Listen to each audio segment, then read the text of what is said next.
அஸ்ஸலாமு அலைக்கும். Hi friends, இன்றைக்கி ரொம்ப சிம்பிளாகவும் சப்பாத்தி பூரி எல்லாத்துக்கும் சூப்பர் காம்பினேஷனில் வெஜிடபிள் ஒயிட் குருமா எப்படி செஞ்சு பார்த்தலாமா வாங்க.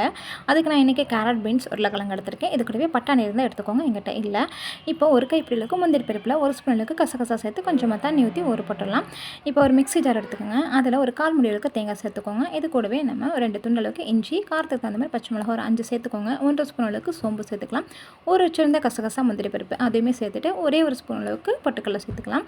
இதுக்கெல்லாம் தேவையான அளவுக்கு உப்பு சேர்த்துட்டு கொஞ்சமாக தண்ணி ஊற்றி கொஞ்சம் நைஸாகவே அரைச்சிக்கலாம். இது ரொம்ப சிம்பிள், எல்லாருமே செய்யலாம். இப்போ ஒரு குக்கர் அடுப்பில் வச்சுக்கோங்க. அதில் தேங்காய் சேர்த்துக்கலாம். அப்போ தான் ஸ்மெல் சூப்பராக இருக்கும். நான் காமிச்சிருக்க எல்லா ஸ்பைசஸுமே போட்டுக்கோங்க. 3 பெரிய வெங்காயம் கட் பண்ணி வச்சுருக்கேன், அதை சேர்த்துட்டு கொஞ்சமாக கருவேப்பிலை சேர்த்துக்கலாம். இது கூடவே கட் பண்ணி வச்சுருக்கேன் நம்ம வெஜிடபிள்ஸ் இருக்குல்லையா, அதுவுமே சேர்த்துக்கலாம். ஒரு மீடியம் சைஸ் தக்காளி கட் பண்ணி வச்சுருக்கேன், அதை சேர்த்துக்கலாம். இதில் எதுவுமே கலர் சேஞ்ச் ஆகக்கூடாது.